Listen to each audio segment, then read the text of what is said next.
Why does helping some people always make you feel like you are the one who did something wrong?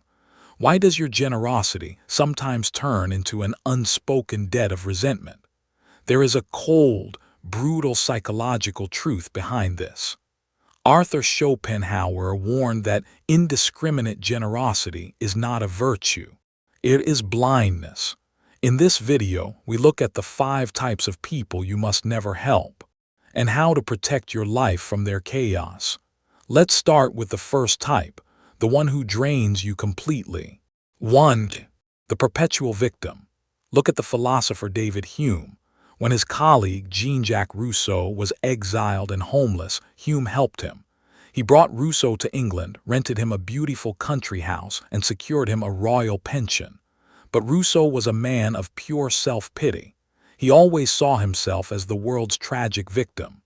Rousseau's paranoia twisted Hume's kindness into a conspiracy. He accused Hume of trying to destroy him. Rousseau wrote public letters attacking his benefactor. Hume was devastated. His pure generosity was repaid with hatred. You feel a familiar wave of anxiety and guilt. Instead of running to their rescue, try asking them, "What is your plan to solve this?" Watch their reaction. They do not want a solution. They want an audience. This is the perpetual victim. Schopenhauer observed that some people thrive on misfortune. They use pain as currency to buy your attention and energy. But that's not help. That's a performance. If you solve their problem today, they'll create a new one tomorrow. By rescuing them constantly, you rob them of the one thing they desperately need, the discomfort of their own choices. Let them face their own weight. It is the only teacher that forces them to grow. 2. The entitled borrower. You help someone once, they say, "Thank you so much." The next week they ask again. If you say no, they look angry and say, "I thought you were my friend." You feel a sudden, cold guilt, choosing not to apologize. Looking them in the eye and remaining silent is often the most powerful boundary. This is the entitled borrower. They mistake your kindness for weakness. They treat your generosity as their birthright. Schopenhauer warned that people quickly forget a benefit and start treating it as a permanent obligation. That's not gratitude. That's colonization. They will always upgrade their demands faster than you can upgrade your kindness. And if you give easily, they assume your gift has no value. When you refuse to feed their entitlement, you realize that their lack of preparation is not your emergency. 3. The envious competitor. Aesop told a famous fable about a farmer and a viper. The kind farmer found a frozen snake in the winter. He placed it in his bosom to warm it. The snake revived and bit its savior. Before dying, the farmer said, "I am punished for showing mercy to a scoundrel." Schopenhauer warned, human nature is unchangeable. This fable illustrates a painful psychological truth. Receiving help can sometimes feel like a silent humiliation. When you rescue someone, you inadvertently highlight the gap between your strength and their vulnerability. They accept your help, but the dependency creates an unconscious debt they feel they can never repay. Over time, this psychological debt curdles into resentment. Nietzsche described how humans often hate their benefactors to restore their own sense of power.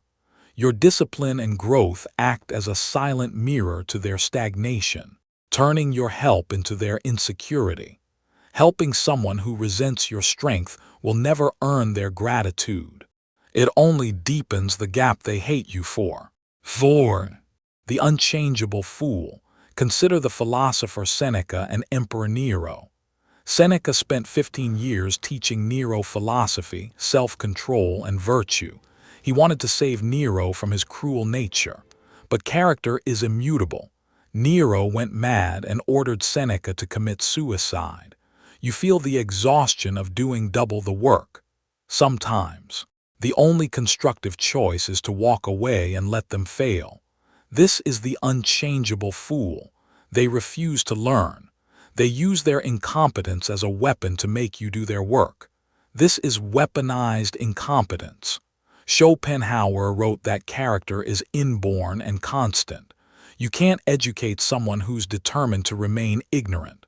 When things go right, they will take all the credit, but the moment things go wrong, they will blame you entirely. You are not saving them. You are just enabling their foolishness, and in the end, you are the one who pays the price. Let them fall. Pain is their only teacher. 5. The Secret Parasite. You have a friend who is always there when you pay for dinner, but when you need a small favor, they say, "I'm too busy, maybe next week."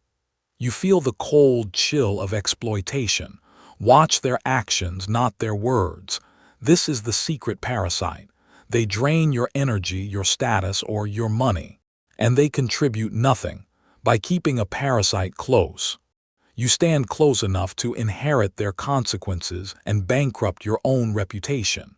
That's not a relationship. It's a slow transaction where your life force is the currency. At some point, you must cut the connection and delete the contact. No explanations. Just withdraw your presence.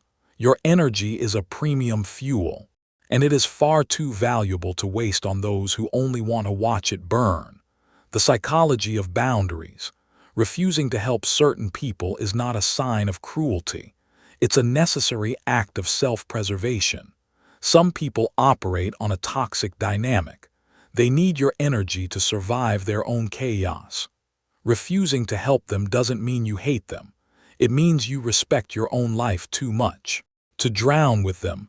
How to react is simple. Just say no without explaining anything. When they complain, use the gray rock method. Respond flatly, without emotion, and deny them the energy they are looking for.